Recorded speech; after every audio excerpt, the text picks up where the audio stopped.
Welcome to the deep dive. We've sifted through, well, a mountain of material you sent us. Academic work, investment guides, journalism, all focusing on gentrification and urban change. That's right.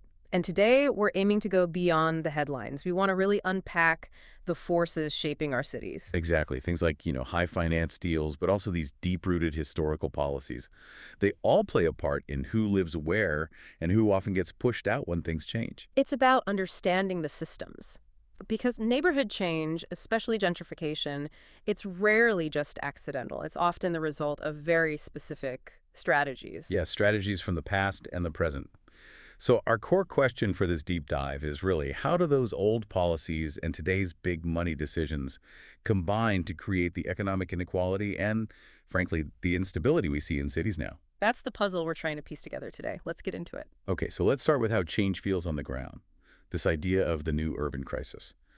When money flows back into a neighborhood that's been ignored for a while, it causes friction. Right. Oh, absolutely. It's often a clash of cultures, different ways of seeing the same place. And sometimes it feels like the existing culture is just being erased. Erased. And sometimes that literally starts with the name. I mean, that Spike Lee moment back in 2014, everyone remembers that. Right, his visceral reaction. He was so angry about developers renaming neighborhoods purely for marketing. I remember that quote. He was yelling, asking the audience, what do they call Bushwick now? And someone said East Williamsburg, and he just lost it. Yeah, these real estate motherfuckers are changing names. How you changing names? It wasn't just about geography for him. No, it felt personal, like history being wiped clean. Exactly. Because renaming isn't neutral. It's often a deliberate attempt to disconnect a place from its past, its previous community, its social history. It makes it seem, well, newer, maybe safer, more appealing to wealthier newcomers. It's marketing spin replacing actual community identity. It's marketing capital overriding social capital, essentially. And this isn't just feelings or anecdotes. There's research backing this up, right? Like that study in South Philadelphia. Yes, that ethnographic study was fascinating. It showed just how deep this identity split goes in a gentrifying area. What did it find specifically? Well, it was pretty clear-cut. Black residents, whether they'd lived there forever or just moved in, they consistently used the older, broader name, South Philly. Okay. Simple enough. But white residents, and this was regardless of their own income or how long they'd been there, they tended to use newer, much smaller, more specific names. Names often pushed by developers. Like what? Things like Graduate Hospital, or even nicknames like G-Ho or South Rittenhouse. Tiny little micro neighborhoods. Wow. So the study actually concluded race was the main driver of how people define their area, more than money or how long they lived there. That's what it pointed to. It suggested that this older, shared neighborhood identity was being actively replaced or sort of defined away by the incoming group. Which leads us straight into this bigger picture. The research talks about this central contradiction of the new urban crisis. The idea that our biggest, densest, most economically vibrant cities, the ones we often think of as progressive hubs. Yeah, the diverse, successful ones. Those are the very same places facing the most extreme economic inequality and often the deepest segregation. That feels so counterintuitive. Shouldn't success bring people together, not push them further apart? You'd think so. But the mechanism seems to be about exclusion meeting high demand. When these desirable areas don't build enough housing for everyone, or when the rules favor luxury condos and single-family homes, then the economic boom only benefits a few. Precisely. It gets hyper-localized.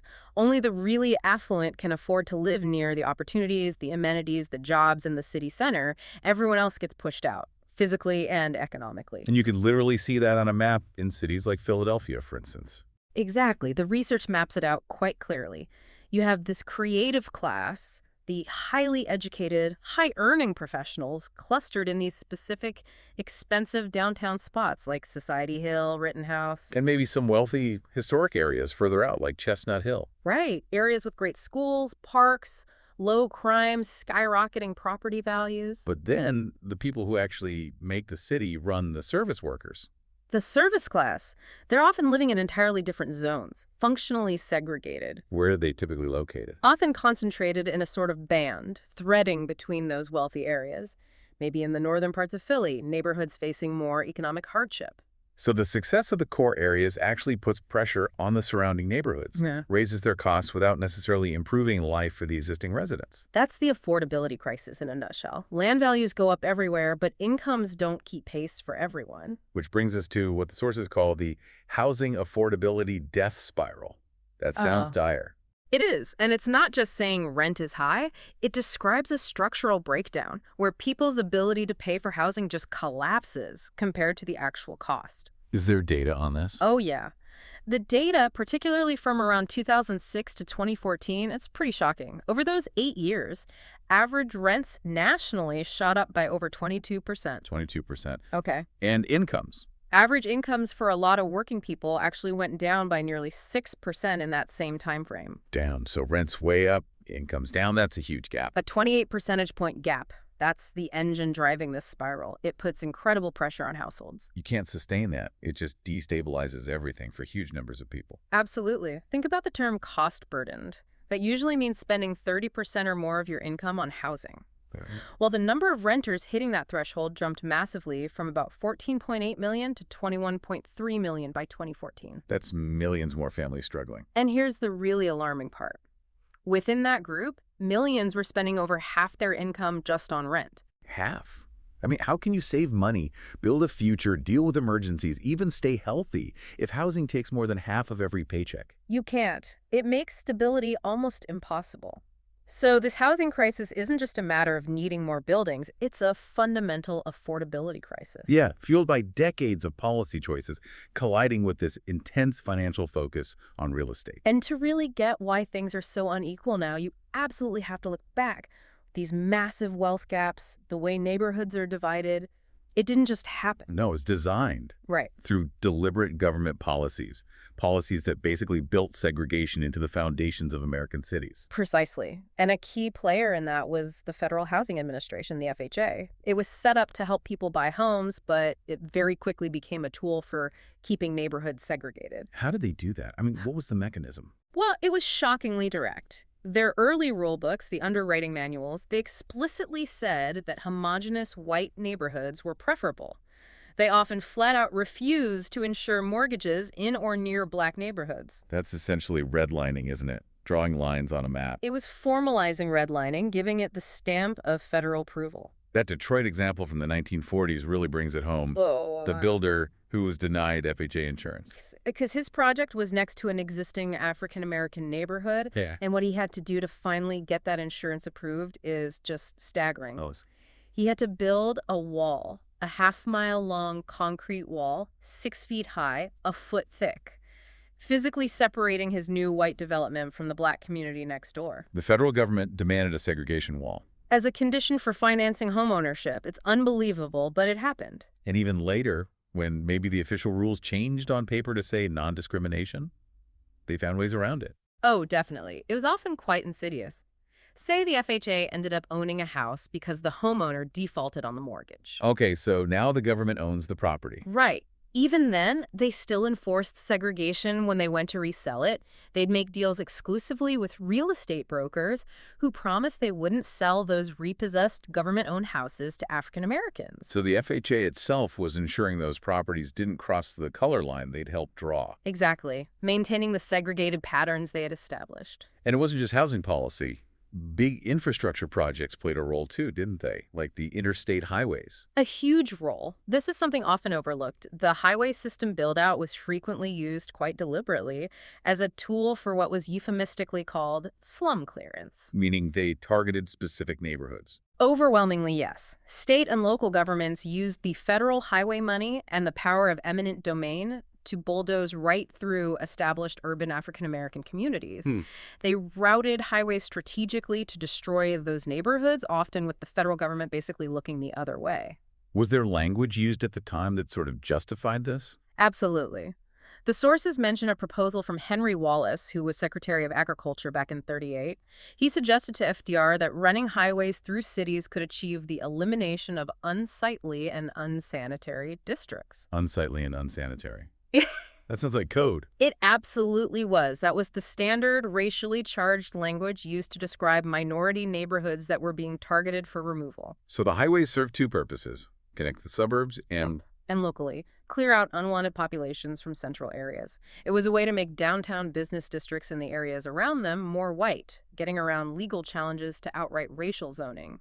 The roads built with everyone's tax dollars became weapons for reshaping cities racially. And then, where the government maybe couldn't directly enforce separation, private rules kicked in, these restrictive covenants. Yes, exactly. Private regulations filled the gaps. These were legally binding clauses written directly into property deeds by developers or homeowner associations. And they explicitly banned certain groups. Explicitly. They forbade selling, leasing, or even renting property to named groups. African Americans were the most frequent target, obviously, but the list could be incredibly specific. We saw examples like forbidding sale to any Negro or native of Ireland. Right. Or others barring people of Hungarian, Mexican, Greek, Armenian, Austrian, Italian, Russian, Polish, Slavish, or Romanian birth. It shows this intense desire to control exactly who could live where. These weren't just opinions, they were legal contracts. Legal contracts designed to protect community value by keeping it exclusive and homogenous. They locked in the segregation patterns that government policy started. So you have this multi-layered system. Government policy like FHA loans, denying wealth-building opportunities to certain groups, highways destroying their communities, and then private covenants locking them out of other areas. It's a system that systematically blocked access and concentrated disadvantage. That history is the bedrock of the inequality we're still dealing with in cities today. Okay, so if those historical policies created segregation and uniformity, Jane Jacobs offered a completely different vision, right? Her ideas were about what makes cities actually work organically, diversely. Absolutely. Her work is almost the perfect antidote to those homogenizing forces, both historical and, the kind we see in big, modern luxury developments. She talked about eyes on the street for safety, needing busy streets where people feel comfortable around strangers. And she had these core ingredients for a healthy neighborhood. Right. 3 main qualities. First, a good mix of primary uses, places to live, places to work, shops, maybe even light industry. That ensures people are around at different times for different reasons, creates natural surveillance. Makes sense. What else? Second, frequent streets, meaning small blocks, lots of corners, easy to walk around, good connectivity. Okay. And the third one is really key when we talk about gentrification, isn't it?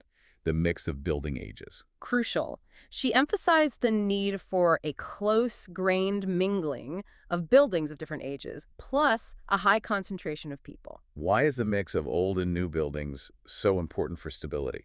Because it naturally creates a mix of rents and property types. You have your new, expensive buildings, your renovated mid-range ones, and your older, cheaper places all side by side. That supports a diverse population. Whereas if an area only has luxury condos or only rundown buildings, then it only suits a narrow range of incomes or tastes. Jacobs argued those places become unstable way stations. People move in and out quickly. They lack the complexity to be resilient, long-term communities. And this leads to that really sad irony you mentioned sometimes. The success of a low-income neighborhood can actually doom it. Jacobs called it unslumming. Yeah, the ultimate discouragement destruction. When a neighborhood manages to build strong social bonds, improve itself from within despite low incomes, that very success can make it a target. A target for what? Urban renewal. Exactly, for large-scale redevelopment or clearance. Because planners and developers look at it and think, this place has potential, it's already improving itself. And crucially, they think relocating the existing residents will be easier than dealing with a chaotic, deeply troubled slum. So its internal strength gets twisted into a reason to replace the people who built it.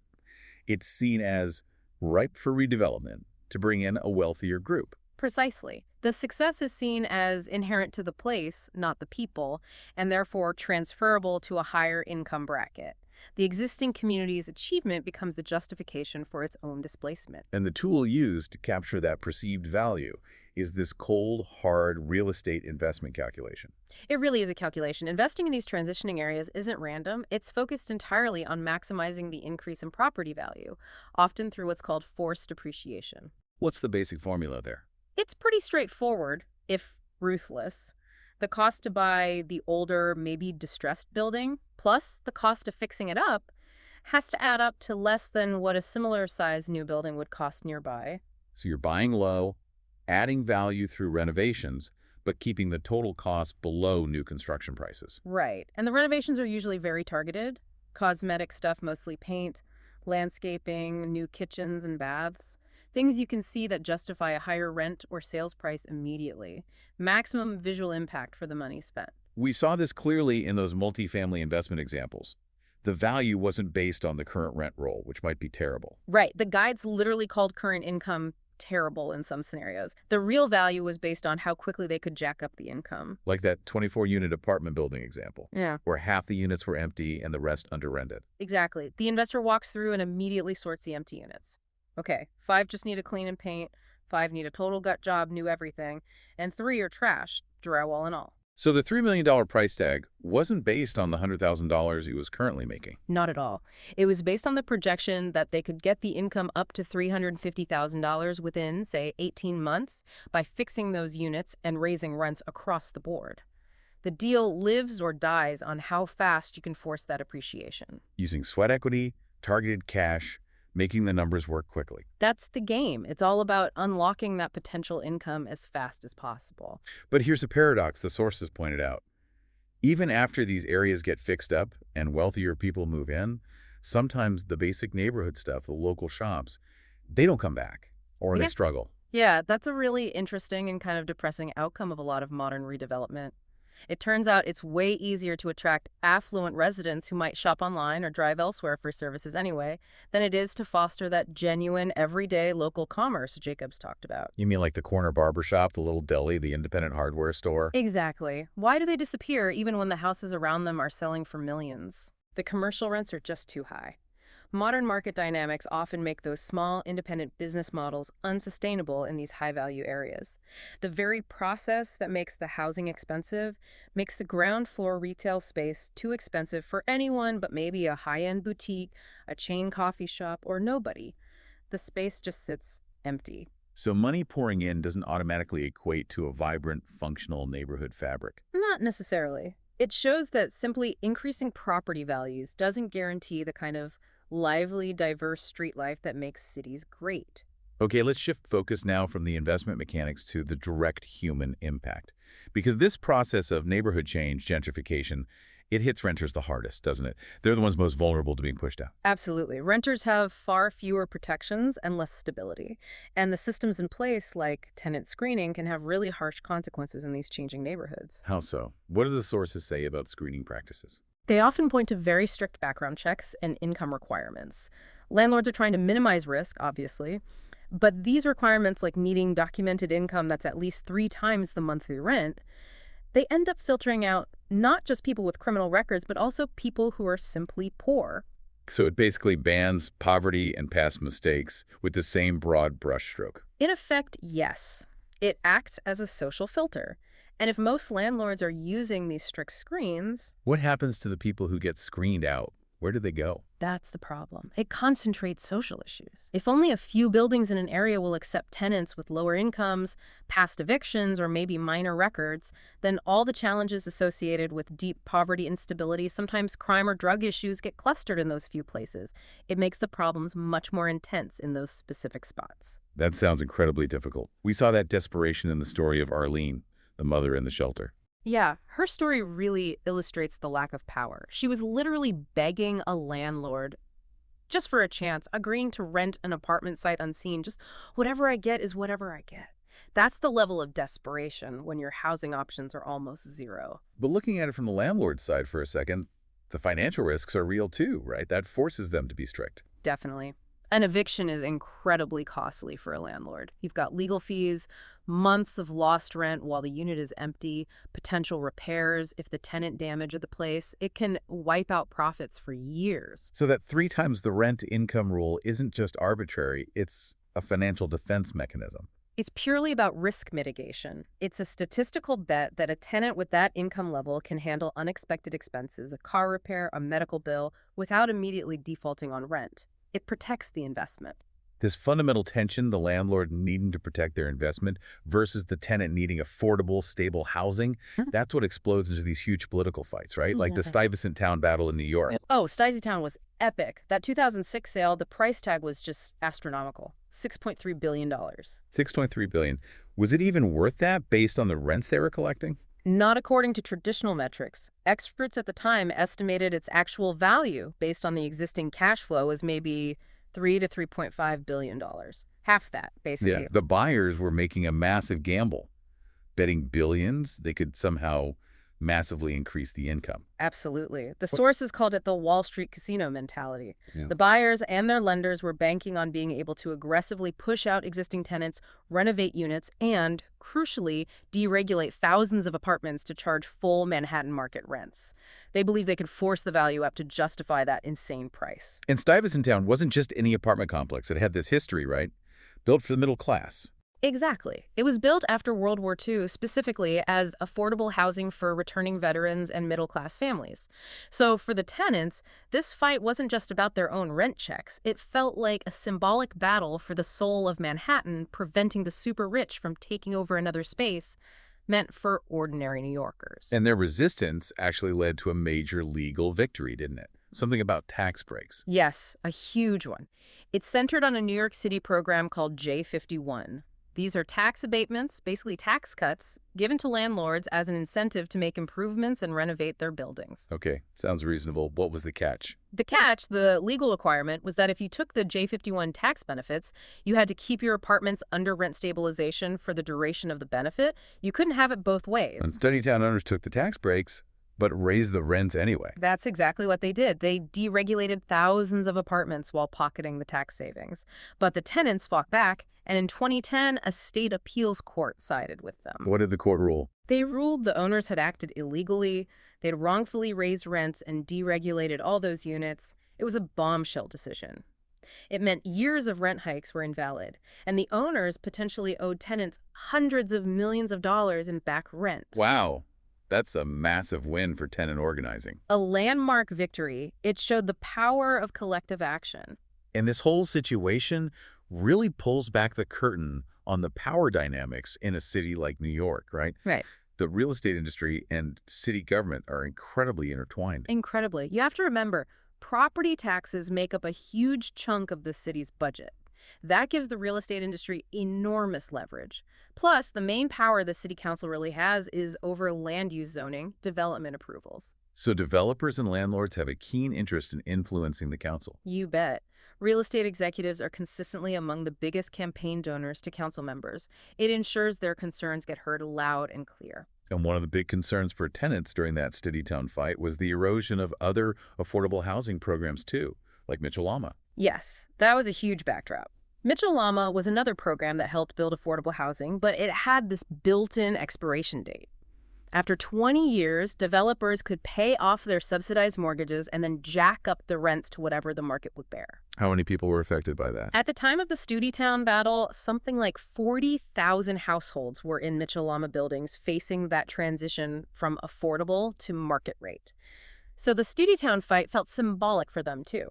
But the tenants' political power in the Studytown case became so undeniable that it actually changed how financial players approached the property later on. It really did.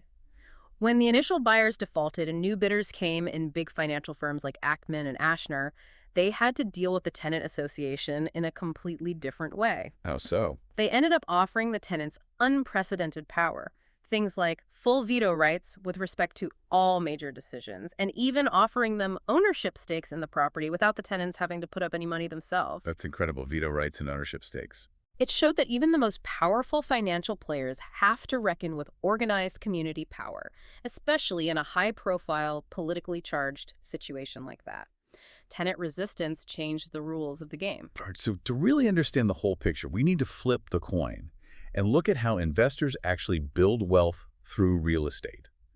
Understanding their strategies is key to understanding why neighborhoods change. Absolutely. It often starts with a fundamental mindset shift, moving from just working for money to having your money work for you. The Robert Kiyosaki idea, basically. That kind of thinking, yes. Yeah. Viewing your real estate activities not just as a job or a hobby, but as a distinct business system. A machine designed to meet a need, in this case, housing, and generate profit efficiently. And a big part of running that machine efficiently is managing taxes, right? Right. The sources really emphasize proactive tax planning.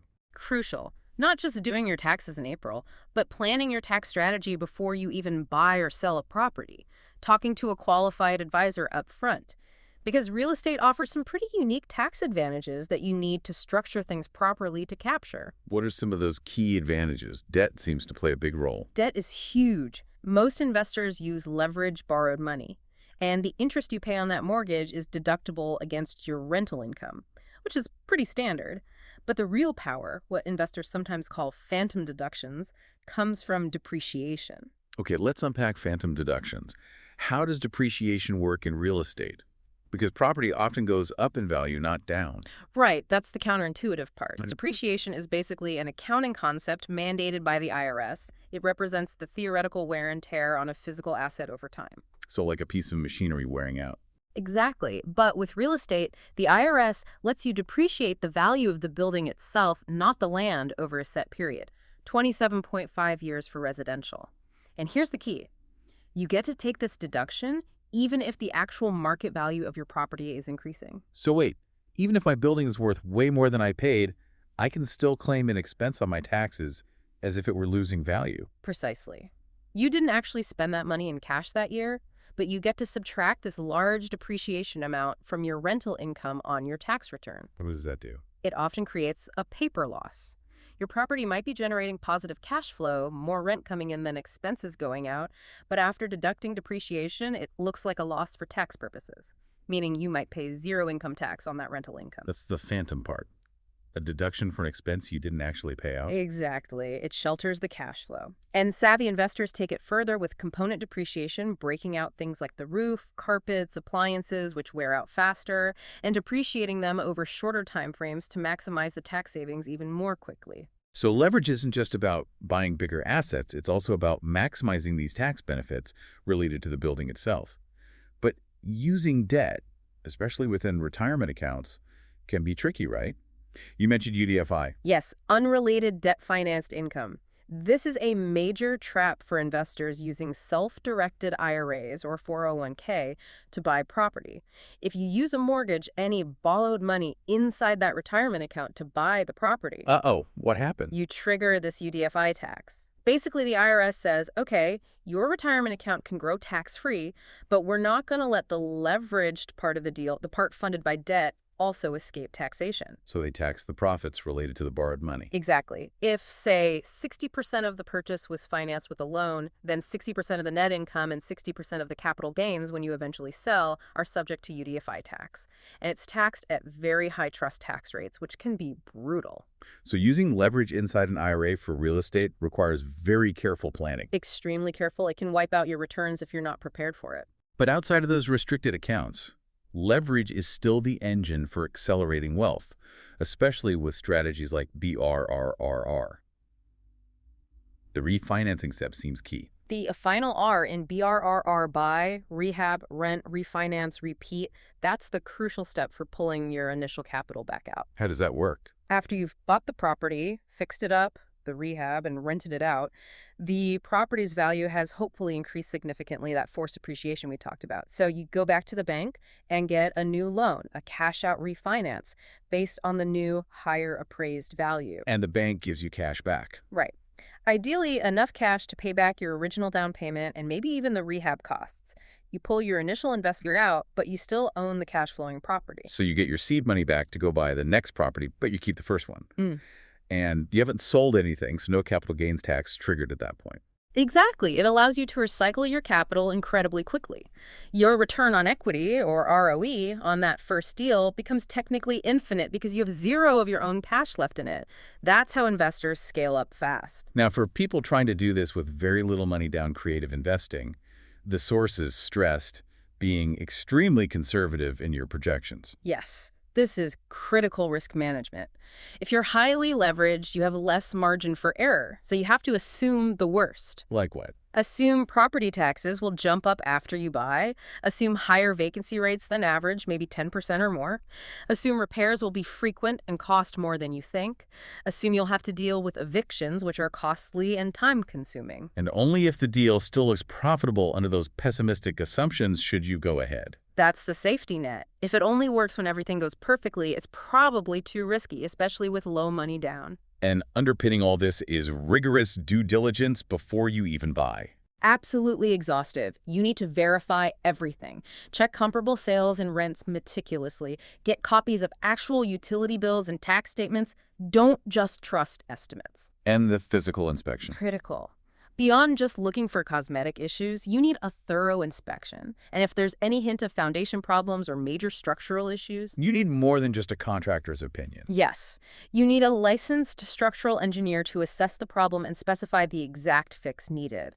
Then get quotes from qualified contractors based on the engineer's report. That way, you know the true scope and cost of the repair before you commit. Skipping that step can lead to ruinous, unexpected expenses that kill the whole investment. It's all about building a robust system to manage risk while maximizing those financial advantages. Hashtag outro. So when you pull all these threads together, the history, the investment strategies, the human impact, what becomes really clear is that the fate of our neighborhoods isn't really random. No, not at all.